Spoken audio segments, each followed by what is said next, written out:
So we're going to continue our discussion of anaerobic glycolysis by spending a little bit of time making sure we understand and appreciate the role of NAD. So glycolysis is the process by which we take a glucose molecule and we move the molecules around enough to actually end up with 2-pyruvate at the end. And one of the things that has to happen when we're breaking glucose down into pyruvate, in addition to the production of ATP, which is used to fuel metabolic work, is that we're going to strip an electron off. When we move electrons in biochemistry, we said that we often move it as a hydrogen. And so when we draw these reactions out, when we see hydrogen moving from one molecule to another, it's really the movement of that electron. And whenever we're trying to move an electron throughout a cell or between organelles, we need it to be carried on something. We need some other molecule to accept that electron when it's removed from a molecule. So I like to picture NAD as being like a flatbed truck. And when it doesn't have an electron in the back, it is available to accept one. It's open and ready. You could fill it up with an electron and it could take it to somewhere else. When the electron is in the back of this truck, the NAD becomes an NADH. This kind of hot potato game with electrons is known as an oxidation reduction reaction. The reason that we pair oxidation reduction reactions is because the term oxidation is a loss of an electron. So glycolysis is an oxidation reaction of glucose. Glucose loses an electron. But you can't just whip it off and throw it off into space. It has to be accepted by something else. And the term reduction is a gain of an electron. Electron is a gain of an electron.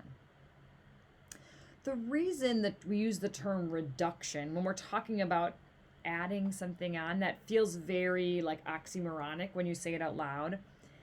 Gaining electrons mathematically reduces the charge of that molecule. So when you gain an electron, you're reducing the charge. It doesn't really matter here, but if you get hung up on the use of the word reduction when we're adding something to the molecule, that's why that word is there. It's discussing the charge of the molecule. So I use the acronym OIL-RIG to remember this. OIL-RIG tells me exactly what I need because OIL stands for oxidation is a loss. And RIG stands for reduction is a gain, which I still say in my head because I am one of those people that is bothered by the use of the word reduction. It just feels wrong when I say it. So OIL-RIG keeps me on track. I know a lot of you, if you had exercise physiology undergrads, I think the professor likes Leo the Lion says grr. That one's just never worked for me. But if you like the sound of a lion more than OIL-RIG, find a classmate and ask them what the heck that's about. All right, but OIL-RIG, oxidation is a loss and reduction is a gain, will help you remember this fundamental relationship between the movement of an electron. So if oxidation is a loss of an electron and glycolysis is an oxidation reaction, it is always paired with a reduction reaction because reduction is a gain. If one molecule is losing, another must be gaining. And in the story of glycolysis, the molecule that gains is NAD. So we call it an electron carrier. It's a truck that has this nice flatbed opening that's available to hold onto an electron. So what do we call NAD? This gets a little tricky, so stay with me, okay? In a redox reaction, we can't have oxidation without a reduction. And I would argue that NAD, capable of accepting an electron, is an oxidizing agent. And let me just walk you through that to see if it makes sense. An oxidizing agent, which I'm going to argue NAD is, an oxidizing agent oxidizes something. Oxidizes something. Okay? And we know oxidation is a loss. So then an oxidizing agent must take an electron. So an oxidizing agent must take the electron. So for that reason, oxidizing agents gain electrons. In other words, they get reduced because reduction is a gain. So when NAD is not currently carrying an electron, and that's how it's written here, it is an oxidizing agent which has the capacity to gain an electron. In biochemistry, there are two very important oxidizing agents, NAD and FAD. NAD and FAD have the ability to gain an electron, so they have the ability to oxidize something.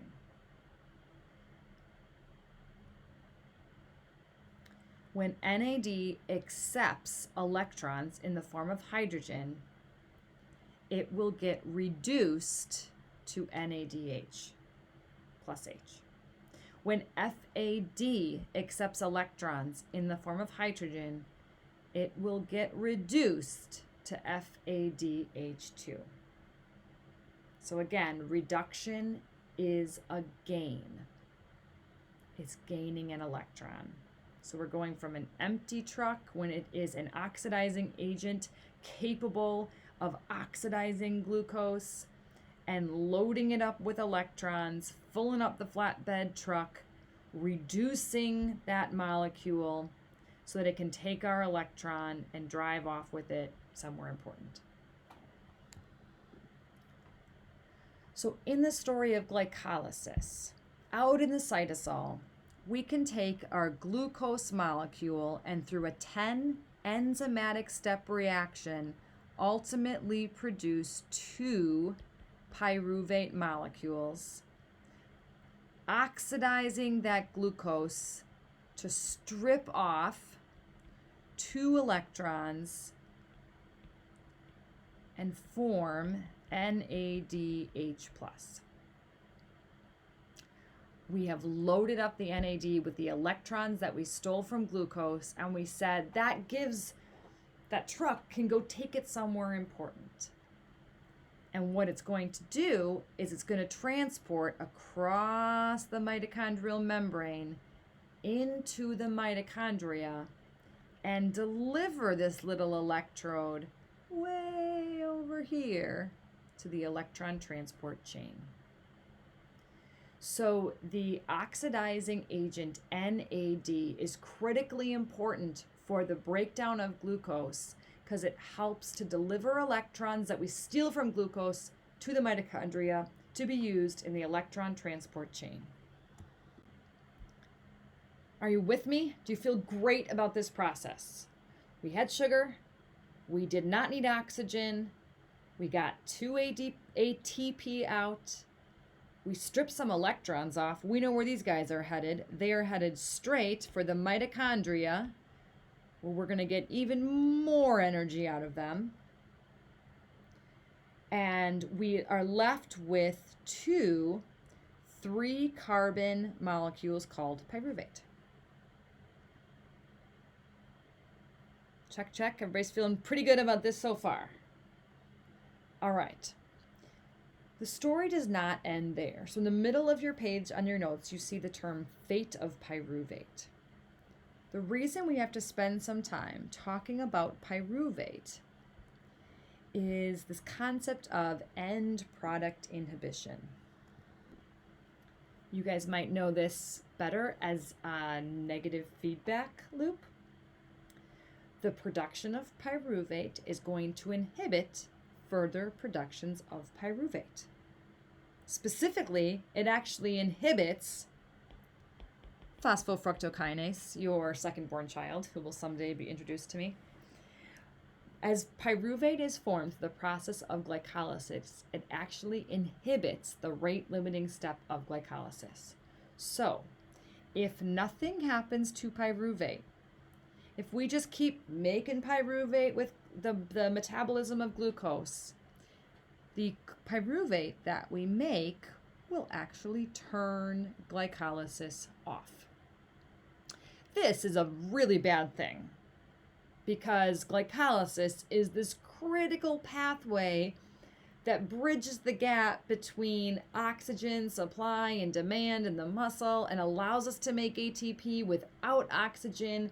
Really important when we're at maximal intensities, really important when we're increasing our intensity and our blood hasn't quite caught up yet. We do not want this pathway shut down as soon as we start turning it on. So we need to do something with pyruvate, and we need to be able to do something with pyruvate fast, or it will turn glycolysis off. Here are our choices, okay? Through the process of glycolysis, we end up with pyruvate. Pyruvate, if not done something with, will turn glycolysis off. We don't want that to happen. If we have plenty of oxygen around and available, we can take our pyruvate and convert it to acetyl-CoA. And then acetyl-CoA can enter our aerobic metabolism processes, and we can break it down further and get even more energy out. Win, win, win. That's when there's oxygen. If we are in an anaerobic situation, we have insufficient oxygen, we do not want pyruvate to accumulate. So if there's not enough oxygen, we can actually convert pyruvate to lactate. This is what that reaction looks like. So we have our pyruvate on the left here. In conditions with insufficient amounts of oxygen, the enzyme lactate dehydrogenase can convert pyruvate to lactate.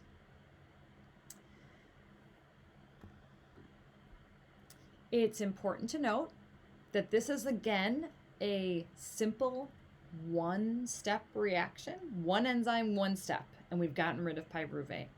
That's a big bonus for the speed at which we need to do this, right? We need to clear this pyruvate out fast. All we need is lactate dehydrogenase, and we make a lactate. The other thing that it requires is NADH. And this is an important component of lactate dehydrogenase, or the process by which we make lactate, because when you make lactate, you actually empty out that flatbed truck of your electron carrier. You free up an NAD. So in order for glycolysis to run smoothly, you have to have NAD to accept the electron from the glucose molecule. The process of forming lactate actually restores these oxidizing agents because it accepts the electron off of the NADH, which increases the total number of free NAD kind of available for glycolysis. So lactate dehydrogenase keeps glycolysis moving in two ways. One, it very quickly helps to eliminate the pyruvate and block end product inhibition. And two, since the enzyme lactate dehydrogenase requires NADH, it ultimately frees up NAD to be used for further glycolysis. So that's what happens to pyruvate.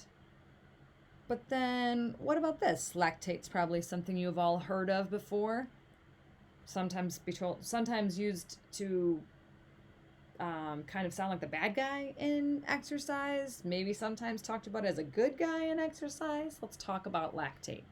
So the top of your next page, it says the fate of lactate. So what can happen? So at the top of this picture within the muscle, this little part here is meant to represent glycolysis. And glycolysis makes a pyruvate, and if there's insufficient oxygen, it becomes lactate. The first thing that can happen is if you suddenly restore oxygen, let's say you slow down your intensity or your blood flow, has increased enough that now you've got plenty of oxygen. The first thing that happens is that lactate can just be converted right back to pyruvate. So if you're still in the cell and suddenly there's oxygen available, you can just reverse the action of that enzyme and the lactate can become pyruvate. So that's great. Really quick, we have enough oxygen, let's just send that back to pyruvate and keep going on our merry way. The second thing that can happen is that lactate can quickly diffuse out of the skeletal muscle. That can be good. When it moves out of the muscle, it takes some of that acid with it. And when it gets out into the interstitial space in the blood, it can be buffered there. Lactate will eventually begin to accumulate in blood and muscle as you rely more heavily on this pathway. So it's really only a temporary solution. Eventually, you will have a drop in intracellular pH as it associates with muscle fatigue. But the initial diffusion out of lactate will take a little bit of acid with it. It can be buffered once it gets out of the cell. It's a little good piece of the story. The third thing on your list is that we can actually recycle the lactate in the Cori cycle. So in the Cori cycle, the lactate travels to your liver. So we see, here we are in the liver. Lactate is this nice 3-carbon structure. We just turn it back into a pyruvate, and then the processes in the liver that allow us to do gluconeogenesis can take that pyruvate, turn it into a glucose, and then we can release glucose into the blood to be delivered to skeletal muscle during exercise. So we can synthesize glucose from lactate in the liver. This is a really cool circle that exists here that allows us to have a continuous supply of energy and a way to recycle even the waste product of glycolysis. This graph is looking at time of intense exercise in seconds on the x-axis and a couple key elements that can be measured. Let's first look at the yellow line is ATP, relatively constant throughout the activity because our cell is very good at matching ATP supply with demand. We can't store it, so we have to make it continuously. The green line is our phosphocreatine. Remember, we have about 10 good seconds of phosphocreatine in us. It's going to help bridge that gap from rest to intense exercise, but we need something to catch up and make up the difference once we get past that 10 seconds. With intense exercise, where we're really utilizing our anaerobic pathways, you can see the purple line is muscle lactate and the blue line is venous lactate. Both begin to accumulate over time as we produce lactate in excess, and it begins to accumulate as we're driving our anaerobic pathways. So what causes lactate to accumulate? Or what's really the stimuli for the production of lactate? The first one in your notes you'll see is a decrease in the redox potential. When someone has a decrease in redox potential, it has a reduced ability to accept or acquire electrons.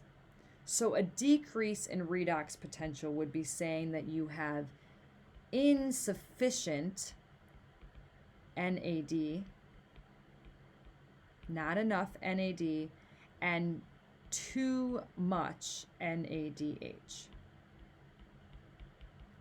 So the redox potential is often described as NAD over NADH. And you can see that if we look at kind of our truck analogy. So here's glucose getting metabolized down to pyruvate. We're stripping electrons off. That electron carrier has to be able to go to the mitochondria and drop it off. Once it's dropped off, then it's free to come back and accept another one. If there is insufficient oxygen for aerobic metabolism, or you really increase the rate of glycolysis, you're going to be shuttling electrons to a mitochondria. That takes time, and you won't be able to empty out all your trucks fast enough, and you won't have the availability of the open, empty truck to accept the next electron. Since pyruvate actually accepts that extra electron when it becomes lactate, it can help solve this problem. It can help open up some of those trucks to be available to keep glucose going. So lactate production would be stimulated when there's a decrease in the redox potential. We see lactate accumulation when there's a higher activation of fast twitch muscle fibers. Fast twitch muscle fibers rely heavily on anaerobic processes, right? They have less myoglobin, less mitochondria. They do less aerobic metabolism. So if you are primarily using fast twitch muscle fibers, you would expect a greater amount of lactate accumulation. And the last one is when just the rate of lactate production exceeds the rate of removal. You're not able to wash that out fast enough, it will begin to accumulate. Which begs the question, is lactic acid, or is lactate bad? Which reminds me of a question, my verbal slip up just kind of reminds me of a question I often get, and that's the difference between lactate and lactic acid. They are used oftentimes interchangeably, and I probably have done that in this lecture, but they're actually not technically the same thing. So if we you do not need to know the chemical structure, but just since I had the memory of many years, somebody raising their hand and asking this question, I'm just going to do a quick aside here. This is the chemical process for lactic acid. So an acid is a substance that can donate a hydrogen ion. So lactic acid has the ability to donate a hydrogen ion. So when this little hydrogen here on the end dissociates off and it leaves the structure, so if we take this hydrogen off and let it float away, we have now converted this to lactate. Okay, because an acid is a substance that's able to donate a hydrogen ion. So when lactic acid donates its hydrogen ion, what's left is lactate. So in the human body, under physiological conditions, that hydrogen has dissociated off most of the time, so it is almost exclusively in the form of lactate. But because it's just this interchangeable nature of where the hydrogen is, it's often used interchangeably. So I'm sorry if I've confused you with that, but that's the difference between lactic acid and lactate. All right, back on topic. Is lactic acid bad? Well, I'm going to start with the spoiler and say, no, it is not bad. Because the first one on our list tells us our first good thing about lactic acid, in that it regenerates the NAD, which we already talked about, but that's a really important piece for keeping glycolysis going. So I like this illustration of these two pathways interdependent on the central wheel of NAD. So at the top, we see glucose undergoing glycolysis, which produces pyruvate. And in the situation where we have insufficient amounts of oxygen, pyruvate can get converted to lactate. But since the lactate dehydrogenase enzyme requires electrons, that NADH has to deliver the hydrogen to the lactate, thus restoring open and available oxidizing agent NAD to come right back up here and say, hey, glucose, I'll take your electron, no problem. Just load me on up, and around we go. So lactic acid serves this really important purpose of regenerating NAD. If there was no NAD available, glycolysis would stop.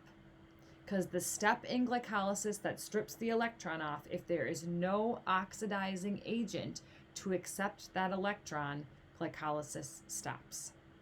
So really important step. Next thing, the lactate can be converted to glucose by the Cori cycle in the liver. So we actually create a product that we can use to make more glucose.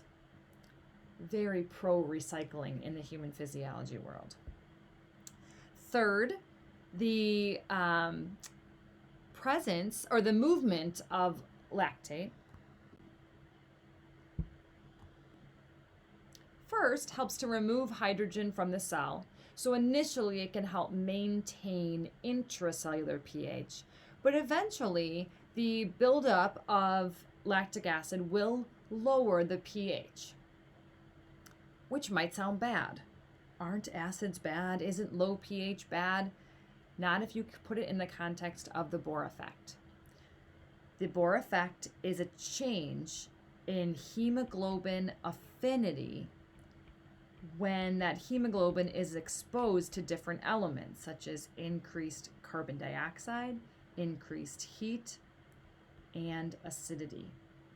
So lactic acid, a byproduct of excessive use of an anaerobic pathway, actually helps to facilitate increased oxygen delivery. At this point, you are probably saying to yourself, my God, this is so cool. I think I want to change careers and become a physiologist and study the human body for the rest of my life. Feel free to send me an email. I'd be happy to talk about it. But if not, it's also just cool. Okay, so the waste product, the byproduct, the end product, whatever you want to call it, of anaerobic metabolism actually makes it more likely that you will be able to start using aerobic metabolism. The human body is so very, very cool. All right, I think this is a pretty well beaten down thought, but I still feel compelled to put a PowerPoint in it in the discussion of, is lactic acid bad? Because for years and years and years and years and years, they thought it was the cause of delayed onset muscle soreness. And the pain you have in your muscles is from all that lactic acid building up in there. That is absolutely not true. Lactic acid does not cause delayed onset muscle soreness. That is acute inflammation within the muscle from micro damage in the muscle. So independent of lactic acid. All right, so we had started with the phosphagen system, seen here as a blue line. Phosphagen system, big benefit, super fast. One step enzymatic reaction. Bada bing, bada boom, you have ATP. Very little needed. But we don't have a ton stored. So we got about 10 seconds using the phosphagen system. And then we see the orange curve that represents glycolysis starting to kick in. So it takes a little bit of time to get glycolysis up and up and moving. That's not the right expression. Rolling.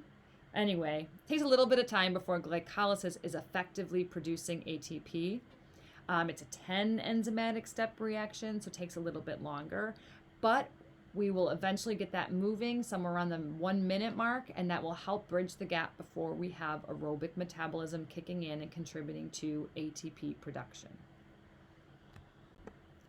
So at this point, we have walked through the steps of our anaerobic pathways.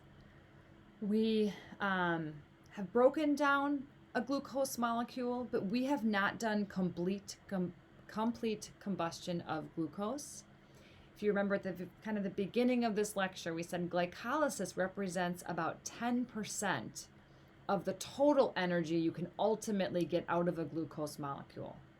So we have netted 2 ATP per glucose molecule with this process, but there is a lot more energy yet to get. So we're going to end this lecture here, and we will pick up in the next video series discussing the aerobic pathways.